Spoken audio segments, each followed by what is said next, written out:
My name is Eric Marshall, and I'm the founder and brewmaster of Marshall Brewing Company, a craft brewery located here in Tulsa, Oklahoma.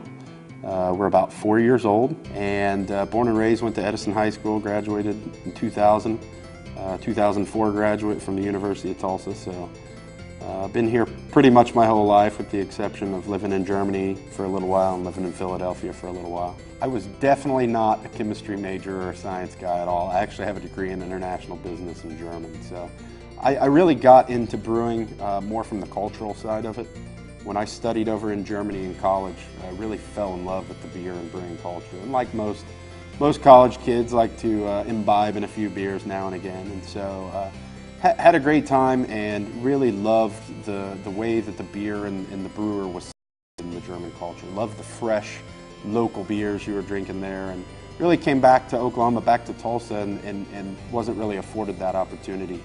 And started getting a little serious into home brewing with the older brother and with my dad, and just really decided that it was something I was interested in, and obviously seeing the need for it in Tulsa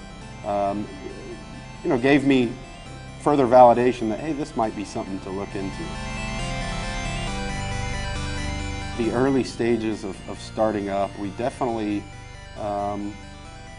looked at the market to see what the market would bear, what people would like to drink. And Oklahoma is, I always explain things, and I can say this because I was born and raised here, things typically start on the coast and work their way to Oklahoma. And so, and that's been very much the case with the craft brewing revolution.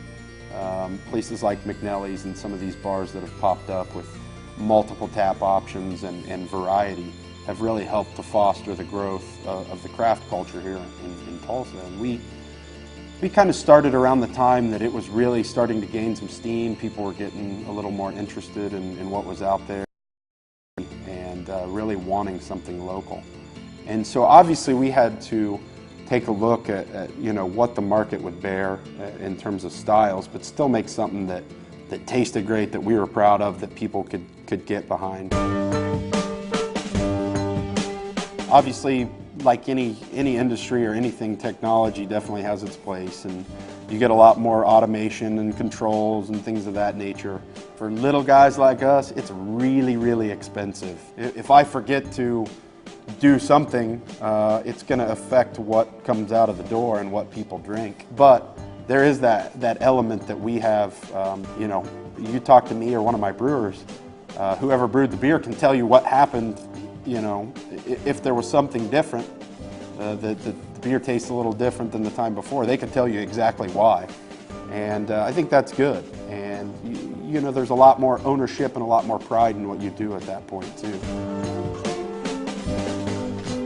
We're at a really cool time in the growth and development of Tulsa, and I think there's a lot of young people really getting involved in wanting to see Tulsa grow, that they believe that Tulsa's got the bones to be something great. And for me, I love this city and wanted to be here, and so the more that we can see people that, hey, Tulsa's really good, you do want to be here, I think the better. And I think to be associated with some of the guys that are down there, guys and gals that are down there doing these things, it really is exciting. I'm very gratified to be part of this. For people to get excited about what we're doing, because ultimately that means we can continue to do what we want to do and have fun. And we want Tulsans and Oklahomans on a whole to be proud of what we're doing and take ownership and say, oh, you got to try our local beer. And so for people to really embrace what we've been doing and continue to embrace what we're going to do, that's really exciting for us. And for people like Elliot Nelson and Blake Ewing and Libby and Jeremy Auld from Elote, and these people who are really jumping in and doing their thing and adding their flavor and their spice to Tulsa and to downtown and really letting it grow, it's awesome. And a lifelong Tulsan, I'm loving seeing this happen. I'm loving being a part of it. I'm loving watching it grow. And so it really is a lot of fun, and I'm just happy to be part of it.